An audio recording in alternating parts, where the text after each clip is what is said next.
So welcome, our brilliant and beloved colleague, Paula. We so appreciate your consistent leadership and solidarity. And as always at Setsi, we begin all things by giving thanks to our creator, by giving thanks to the original stewards, the various lands around. We give thanks to all our ancestors, all those who toiled without compassion or compensation. We give thanks to all our elders and community stalwarts whose shoulders we stand on as we build, share, and learn together for our collective liberation and sovereignty. So Paula, can you please share a bit about your remarkable work with our listeners and viewers? Yeah, thanks so much, Victor, for having me. And also love the acknowledgement with elders as well. I think like in my communities, we think a lot about our elders all the time as well. So always thinking about that in all the work that I do. And it's my inspiration as well. And I am in Dish with One Spoon territory, Treaty 13. So calling from Toronto. So my name is Paula Sahyoun, and I am a manager of systems change and social finance at SVX, as well as one of the main organizers around the Palestine Impact Collective. So I'll be speaking from both of those hats. In terms of social finance, I've been in the sector for a few years now. It's been kind of a meandering journey, as it has for a lot of people. I think a driving force has always, of course, been that I'm an advocate for like social equity, anti-oppression. That's kind of been my motivating force since I got into the field. And I had stints in government, the now defunct social enterprise unit at the provincial level, but also worked a good amount of time at the McConnell Foundation on a variety of amazing projects to do with just building the social innovation infrastructure in Canada, which is why I think it lends really well to how I transitioned into social finance. I worked on some SIBs at the provincial level, but then formally got trained in social finance and am now working on building and supporting the growth of the marketplace in Canada. And so that's just the work that I do at SVX. It's super amazing. I think it makes a lot of sense given SVX's origin stories as well, which was that it put out a paper around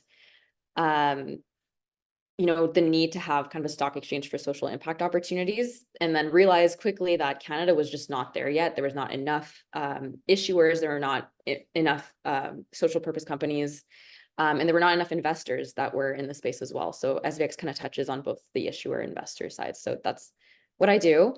And on the Palestine Impact Collective, it's a super great initiative of impact investing professionals from across Canada, coast to coast, Turtle Island, and actually internationally, we have folks in the US and Switzerland calling in.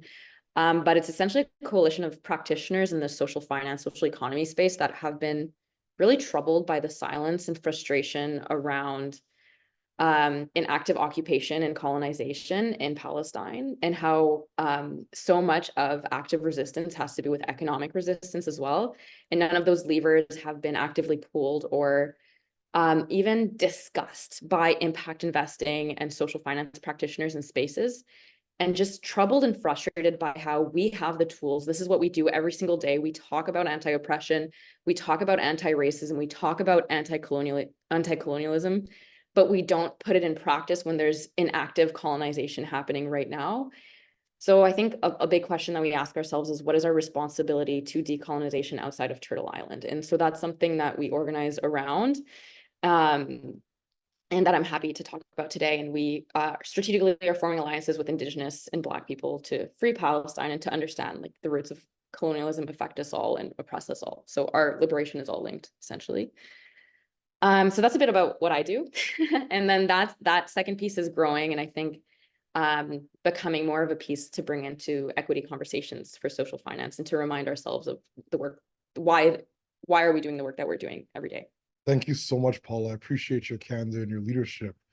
And as always, my first question is, what's inspiring you right now? What has you curious? Or in this case, what's keeping you up at night? What's keeping me up at night? I mean, in so many cases as well. I think that, well, the first thing that has always motivated me and continues to motivate me, of course, is that I'm Palestinian and Hong Kongese. So two places affected by British colonialism and just occupation in general. But I think what's always motivated me is the fact that, I come from communities that have strong resistance, strong histories of resistance and pursuit of justice. And so that's what brought me into the space, and that's what continues to motivate me every day. And to see just injustice carried out against my community is what keeps me awake. Obviously, there's the ongoing genocide in Gaza right now and in Palestine.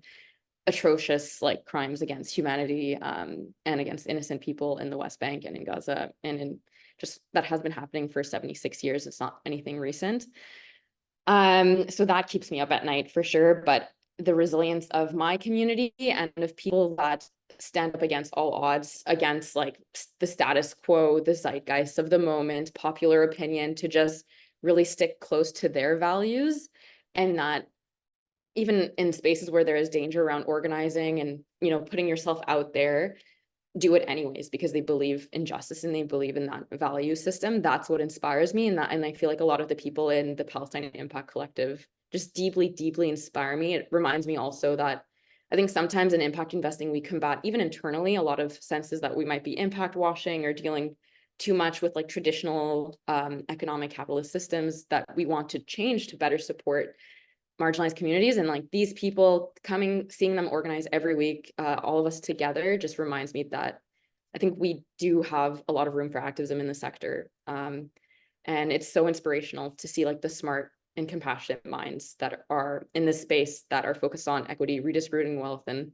truly empowering communities. And that remains central to our work. So that's my answer. That's beautiful. Thank you so much. I appreciate that. So my next question, do you have a set of key priorities right now in your work you'd like to share with our listeners and our viewers? Sure. So both on the SVX side and the Palestine Impact Collective side, I think SVX specifically in terms of what do we need in Canada to enact systems change by using the economic levers and tools that we have in our arsenal. I hate that word.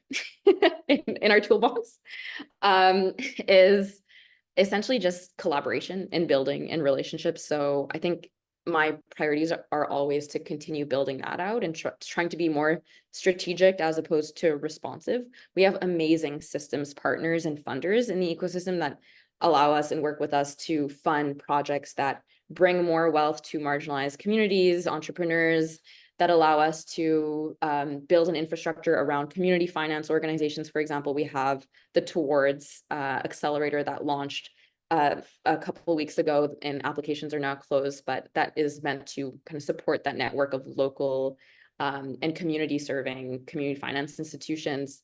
So those are all priority projects that I'm focusing on right now. And with that comes like the relationship. I think also a priority of going beyond the echo chamber or the organizations that we talk to normally. I think all of us in the social finance sector are always trying to broaden the family, like bring more folks into understanding how the economy can truly be based on social and environmental outcomes.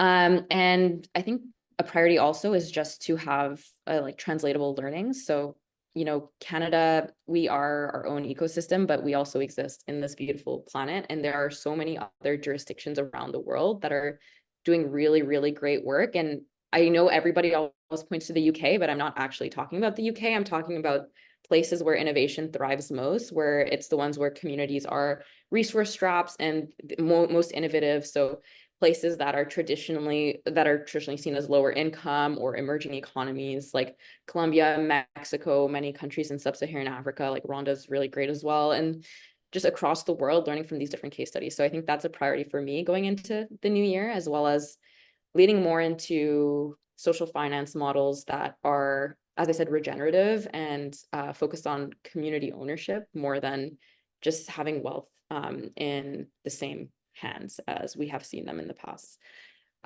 centuries. And then I'll do my other hat, which is on the Palestine Impact Collective. But our key priorities right now are to be heard, to amplify Palestinian voices, to amplify anti-Zionist Jewish voices, and to have anti-Palestinian racism, which is a term that I think many people might not have heard of, don't really understand, but is what I've been facing for my entire life. My family faces within a professional sense and beyond that, just a complete silencing and erasure of our existence, and having that kind of exist within anti-discrimination policies and existing equity frameworks, anti-oppression frameworks, as well as this year supporting divestments away from companies that support colonization and building different ways for investors that want to invest according to their values to make sure that their portfolios have that negative screen, but also a positive screen into opportunities that help the Palestinian economy thrive.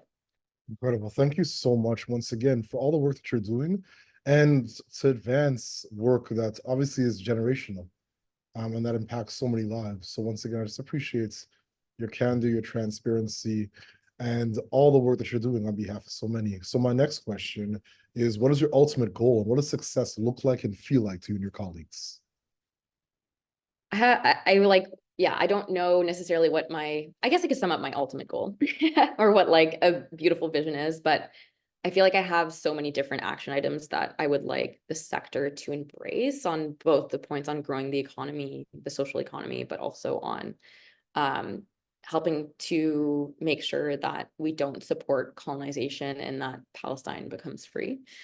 So I guess my ultimate goal on the SVX or the marketplace building side of things is that we essentially continue to bring more folks in, but that we also focus on the true redistribution of wealth and community empowerment, and that we don't get lost in a direction that isn't necessarily systems transformative or catalytic. That's the reason that we're doing things. So my ultimate goal is to truly have the communities that are going to be benefiting from the funds and affected by the funds, leading them and having the decision-making power behind it. So that's always my ultimate goal, is community empowerment, and not just in that performative sense at all, like truly giving, like having that money be governed by people that can then understand how to best serve their community. And then on the Palestinian liberation and impact investing work side, it's developing tools and getting a larger, essentially building a movement around how the same thing that happened in South Africa when there was the economic campaign to bring down apartheid. Beyond sanctions, even just what at a retail or institutional investor level, making sure that you're not complicit in an active occupation, that your investments don't go towards that, and kind of just building a movement from divesting away, but also positively investing into opportunities that can uplift communities that are destroyed and ravaged by occupation and imperialism. So that isn't just Palestine, that's so many other places like that are facing ongoing conflict right now, from Puerto Rico to Kashmir, Sudan, like just there's so many examples. So making sure that we don't lose that intersectionality, but also that we build, that we have that conversation in impact investing, that it's not just about righting past wrongs, talking about indigenous, like the colonization of Turtle Island, or the subjugation and generational traumas inflicted on Black communities, which are both still ongoing. But it's like, if we see the violence happening now, we don't wait for it to get to a point where we're doing just retributions.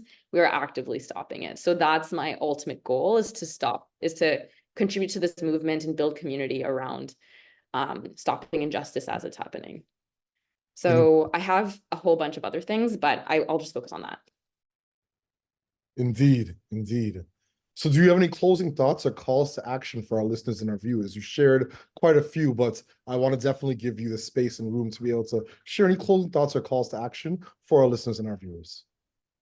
I have a lot of calls to action. And in fact, actually, in terms of Palestinian advocacy and what impact investing and social impact practitioners can do to align themselves or learn more about Palestine, I invite people to reach out to me or the Palestine Impact Collective. I can be found on LinkedIn.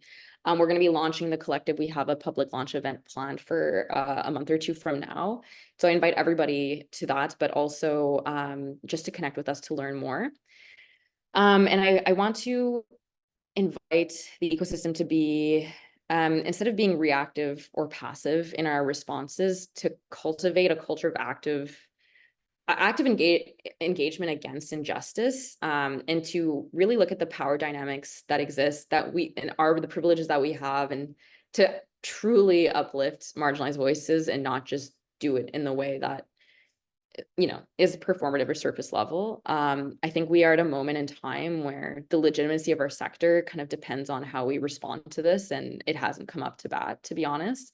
But it's never too late. There's room for growth, and I think there's a lot of power in economic activism, mobility, community building. So I think we can definitely get there. And in terms of just generally for Canada's impact investing space, I think it is growing. I think a lot of people like it's growing, and we just need to continue focusing on relationships and calling to that. But I'll just return to that shout out, like reach out to the Palestine Impact Collective. There was a great op-ed that was penned under my name, but also done collaboratively with the entire collective on why the impact investing and impact sector essentially failed when it comes to Palestine and also when it comes to injustice.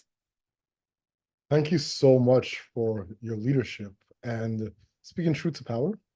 I think that a lot of times it takes more courage than should be necessary in certain sectors. But once again, I just applaud your leadership, and I'm grateful that there's people like you around doing this work on behalf of so many, because not everyone has the courage or the opportunity to be able to share and to advocate and to amplify messages from folks that sometimes remain voiceless. So once again, I stand with you in solidarity in so many ways. And if there's anything that I can do personally, my colleagues can do to support your work, we're here to support. And as always, at Setsi, we close the way we began this remarkable and inspiring conversation interview by giving thanks to our creator, by giving thanks to the original stewards, the various lands we're on. We give thanks to all our ancestors, all those who toiled without compassion or compensation. We give thanks to all our elders and community stalwarts whose shoulders we stand on as we build, share, and learn together for our collective liberation and sovereignty. Thank you so much, Paula. I appreciate you. Thanks, Victor.